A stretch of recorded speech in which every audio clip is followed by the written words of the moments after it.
Yama, NBL next star Alex Sarr is now projected as the #1 overall pick in the 2024 NBA draft. On the radar, they're already national prospects. They're out there. People know about them. Cody Williams, 6'8", can definitely drive to the rim well and be a very good standstill three-point shooter. The first pick in the 2024 NBA draft.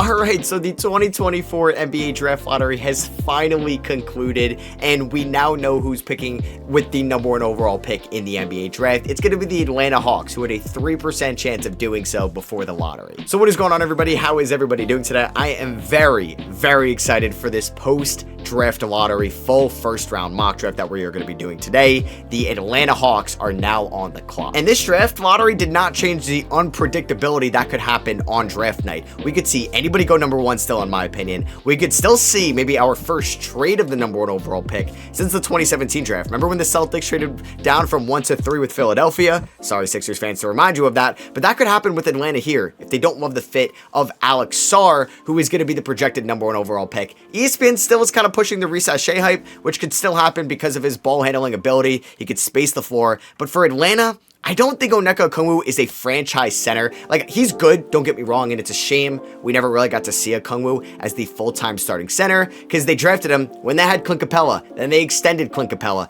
and maybe finally this offseason we thought they were going to finally move on from Clint Capella, and even if they are, they're going to draft Sarr. There is still a way that Sarr and Okongwu could play together because Sarr, I think at his peak and once he's progressing, he could develop that outside shot, but he's got to feel comfortable taking that, and I don't want him to be like a DeAndre Ayton where he just doesn't take him anymore at the NBA level because Aiden did in college, and even Bagley sometimes with his three-point shots at Duke, and hopefully we could see him be like Triple J. That's going to be a popular comparison. So if Atlanta keeps #1, they don't move maybe Young or DeJounte Murray, or maybe they still do, but they get the #1 overall pick, which is huge for them since they also don't own some of their draft capital going forward from the Murray trade. So the #1 overall pick, we're going Alex Sarr. Let me know who you would take #1 in the comments. And this leaves an interesting decision for Washington here at #2. They could go a plethora of guys. Do they want to go big man and Donovan Clingan? Is this too high at 2? I think so.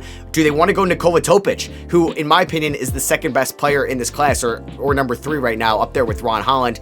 That could be the guy. Or they like Reese Shea to be that floor spacer for them long term. But here I'm actually going to go Nikola Topic with the 3rd overall pick. I think Tyus Jones is a good point guard, and Jones could still start over Topic for maybe the first half of next year's season before they move Jones at the deadline. But Topic is someone that I think is going to be a really good shooter at the NBA level. The modern day point guard, good size, good strength, good ability to drive at the rim, beautiful court vision, and now you have your franchise point guard with hopefully your franchise wings in Deni Avdija and Bilal Coulibaly, and you're really building something in Washington to get excited about. So Nikola Topic is my #2 pick. Let me know in the comments, who are you taking with the #2 pick? Like I said, I think this could be a plethora of players. You could see Reese Shea, Topic, or Clingan there. At #3, we are going to have the Houston Rockets. I think the way that this draft is falling, we're going to go with Zachary Reese Shea. I still think the potential is there, and it's a weird maybe fit in Houston, but I think they could look for some more floor spacing ability. Maybe they look for a true guard. Maybe they look at Dillingham. Maybe they look at Shepard here. But if Reese Shea could be a solid ball handler, is not going to be, I think, a shot creator by any means, but playing alongside Amen Thompson and Fred VanVleet could be good for his development, and they are going to have Reese Shea who could be a stretch 4 and maybe compete with Jabari Smith, but hey, also maybe run some Amen Thompson, maybe Jalen Green, Reese Shea, Jabari Smith, Şengün, 1 through 5. That is great size, switchability defensively outside of Jalen Green, and could be great offensively. So I'm going to go Reese Shea 3. That is the Nets pick, so it's kind of house money at this point. I also wouldn't be surprised if they look to move that pick, if they maybe want to get back on the phone, try to get Mikal Bridges or somebody like that. All right, so #4, we have the San Antonio Spurs, who have 2 top 10 picks, which is huge for them. Maybe they still try to move 4 and 8 for Trae Young and something like that, and Atlanta maybe still goes into a little bit of a rebuild this offseason. They, I think, could go guard here specifically, and I'm going to have them take Rob Dillingham out of Kentucky. Probably the second-ranked point guard in this draft. I like Reed Shepard as a player overall. This is not what I would do here because I would still go Ron Holland over Reese Shea in like just my overall big board. But Dillingham here, I think, would be a good fit in San Antonio. Can space the floor, can still facilitate a little bit, and I think could still be in play for the Spurs at #4. At #5, I think it's who do you like better? Do you like Stephon Castle or do you like Ron Holland better? perimeter. Two of these guys could be elite perimeter defenders at the NBA level when they get there. I love both of them, and I think it's whoever maybe Detroit prefers. Neither are good jump shooters, but I actually have a little bit more faith in Ron Holland's jumper at the NBA level, which is kind of crazy. So I'm going to actually have, I think I'm going to have Stephon Castle go here. I think like Monty Williams and Troy Weaver are going to look at what they did in UConn, and they're going to want somebody a little bit more NBA ready that played in some big time games last year that Holland did not do. And he could step in right away, be a good cutter, be a good slasher around Cade Cunningham, and they could look at that going forward. So at number 6, Charlotte, this is an interesting pick for them. I think they could look at Donovan Clingan for sure. I don't think it's a guarantee that Mark Williams is the franchise center. He's had his injury concerns throughout his first 2 years, but I don't think they go big man here. I think they'd look at Reed Sheppard out of Kentucky. They could look for a little bit more defense for sure, but I think what Brandon Miller has been for you and the opportunity that Sheppard could be as your backup point guard if LaMelo Ball gets hurt, which he's done over the last couple of years. So Sheppard could give you some insurance as a backup one, but could also give you a great piece in between Brandon Miller and LaMelo Ball that could knock down some big shots for you in between those guys. So at number 7, kind of perfect for Portland here to get Donovan Clingan. They need to, I think, get more competition for DeAndre Ayton. Ayton, maybe he's going to get too complacent in there, so this could light a fire under his ass if they do end up drafting a center at number 7 in Clingan. And Clingan, I think, could eventually be the franchise center for them with Scoot Henderson and can work that pick and roll as well. I think Ron Holland could also be in play here at 7, or Buzelis if they prefer, or Cody Williams as well. I think this is actually a pretty good spot for Portland, and they also have 14, so I'm excited about this for them. And how about this draft for the San Antonio Spurs? You get Dillingham shooting, and now you're going to get Ron Holland's defense. Those are two of my favorite players in this draft class, and I think getting Holland at 8 would be great value for them, who can actually be out there with Wemby. Oh my God, Wemby and Holland going back and forth on the defensive end of the floor. We are going to learn a lot about Ron Holland's defensive ability very quickly, especially if he goes to San Antonio, which is going to have a ton of spotlight next year with Wemby. There are some character issues that I've been kind of hearing about that could be in play for Holland, and that could maybe diminish his draft stock. So someone that what I know about him, watching film on him, I think he's a top 3 player in this class, but I won't mock him 3 unless I get good enough intel or just reassurance from other mock drafts that he will be in play at 3. So that's why I'm going to have him a little bit lower, even though I do think he's a top 3 player in this class. So at number 9, we do have Memphis. I think they could take a chance on one of the higher upside wings here. That could be Matas Buzelis. That could be Cody Williams. I think Buzelis goes a little bit ahead. There are question marks with Buzelis' jumper, but he looks very comfortable in the half-court set. He's getting a little bit stronger as well in workouts. I'm going to be at the draft combine as well today when you're seeing this, tomorrow, Tuesday, and Wednesday. I'm going to get an up-close personal look at Matas Buzelis, which I'm excited for, to see how he handles that rock, to see how he looks, and is he going to get stronger and fill out his body a little bit more. But I think that could be great for Memphis going forward. And to finish out the top 10, I'm going to have Utah, I think, go wing here. I'm going to have them go Cody Williams, still one of the more higher upside prospects. I also would like Isaiah Collier here for them as well, but I think Williams is someone that can handle the rock, that has good defensive upside, and I think this is just like a Danny Ainge guy, right? Like, this is my mock draft. This is what I'm predicting they would do. And Cody Williams, with his defensive upside, his like length, versatility, his switchability on the defensive end of the floor, playing alongside Hendricks and Kessler, I think that would get Danny Ainge and Will Hardy very happy. So I'm going to go Williams there at 10 to wrap out the first 10 picks of this post-draft lottery mock. All right, so we're on the clock here, 11 with the Chicago Bulls. I know a lot of people want them to take maybe Dalton Connect. I don't want that. Like, they could re-sign DeRozan, draft one of the older players. I would hate that. I love Isaiah Collier as a prospect, but I think this is a little bit of a bad fit for him because they have Ayo Dosunmu and they have Kobe White and Levine and Caruso and maybe Lonzo Ball. I just don't want to see that for them. So I think I like Walter better than Tijon Salon, but Salon has been getting a ton of lottery hype as of late. So I'm going to actually have them go Tijon Salon here. He has very interesting intangibles for sure. If you watch any highlights on YouTube, like just watch Tijon Salon highlights. Jumper looks smooth. He can dribble at the rim and actually could be a complementary like piece to maybe an Ayo Dosunmu or Kobe White, who's handling the rock next year. So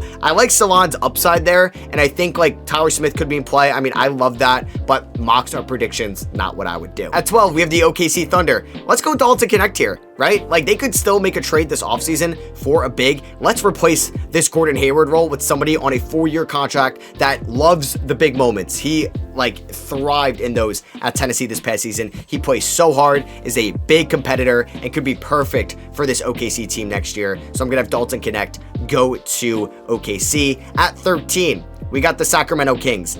they're an interesting position, but I like Jared McCain to still go in the lottery. Someone that is, in my opinion, the best shooter in this class. It's him and Rob Dillingham. They're like a 1A, 1B right now, and then like maybe Reed Shepard is like a 1C. There's a chance they lose Malik Monk. I think McCain could step in right away and replace Malik Monk, and I think could be even a little bit more consistent than Kevin Huerter in 2025. And to finish out this lottery, this is a shame because I think Isaiah Collier like needs to be a lottery pick, but it was just like weird fit after weird fit. Maybe he ends up in Utah at 10, maybe he ends up in Memphis at 9, or even San Antonio at 8. Like San Antonio could end up with Collier at 8, and they could end up going like Castle or Holland at 4 for sure. So at 14, I'm gonna have Portland go a wing. I don't think they should take a guard here, so I'm gonna have them go. I think like they could go another raw prospect in Jacoby Walter. I'm a big fan of Tristan DeSilva out of Colorado. I'm starting to like Kevin McCullough a little bit more as well, but I'm gonna have Jacoby Walter go to the Blazers here at 14. High 3-and-D upside and can play off the ball as well. So you want that. You didn't really want to take any minutes from Scoot Henderson or Anthony Simons or even Shaden Sharp, and you don't really do that there in the lottery. So at 15, Miami, I mean, I've mocked Devin Carter a ton. We're gonna give them Isaiah Collier though. This is great value for them, and maybe they don't need another lead ball handler just for next year, but Rozier may not be there forever. Who knows what they do with Hero. Collier could be a good point guard going forward, and I'd get very excited about a Collier Bam pick and roll because those are two physical guys that love contact, and teams would not want to defend those two. So next up, we have the Philadelphia 76ers. This could be Devin Carter, but I think they could want a wing a little bit more, right? I think they like those wings that can defend, that could spot up and shoot the ball a little bit, and I think that could be McCullough or Tristan DeSilva, and I've been loving Tristan DeSilva's game a little bit more. You're looking to his second spectrum,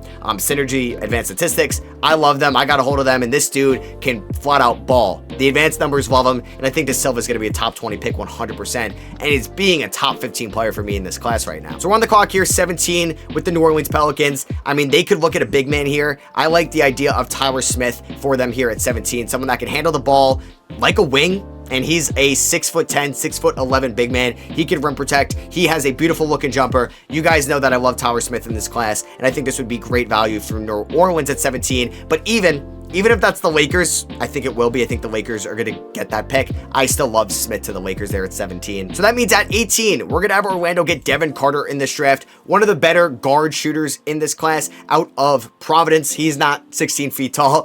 Fans was going to update that, but this dude can rebound. He's somebody that like is on the current Knicks, right? He's like a guard, a wing that crashes the offensive glass, high energy, high motor, and just wants to win, wants to get that loose ball. And Orlando could look for that shooting as well that he could provide as well. So 19, Toronto Raptors. They could look for a big man. I like Yves Missi for them here. Yeah, it kind of hurts that they didn't get their first round pick because of the Jakob Poeltl trade. They fell to 8. So we're going to have them get Yves Missi here. Could be some good competition for Poeltl. And then I think it's going to take a little bit of time to develop at the NBA level. But at the back end of that rookie deal, could definitely be the starter as he gets stronger and more acclimated to the NBA style of play. So we're on the clock here. 20, Cleveland Cavaliers, Kevin McCullough here. Love this fit. I think it's Tristan DeSilva or Kevin McCullough. I'm not a fan of Caris LeVert. I actually don't like Caris LeVert at all, and I would move on from LeVert if I could in this offseason because he is too volatile as an off-the-bench scorer. So I think McCullough or DeSilva could come in and replace Caris LeVert, or at least take some of those minutes and shots away from him, and McCullough could be good for them right away. So this is probably the Pelicans' first pick.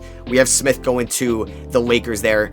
Zach Edey's on the board. Zach Edey's on the board, which would definitely be an interesting selection here. I think, like, I don't know what they're going to do with Brandon Ingram this offseason. Keyshawn George is kind of like a Jordan Hawkins role. I don't know if they want that. I mean, I like Bub Carrington a ton. 21 seems a little high.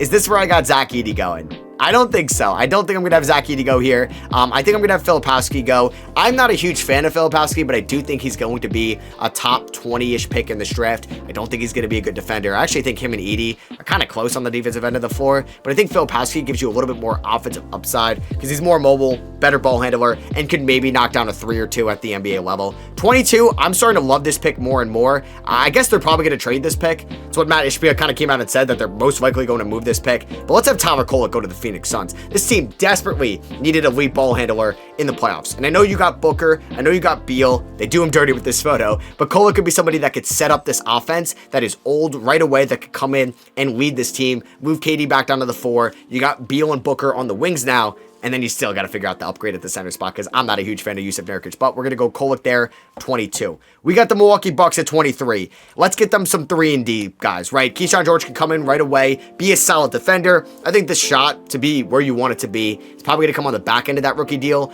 But McCullers off the board, De Silva's off the board.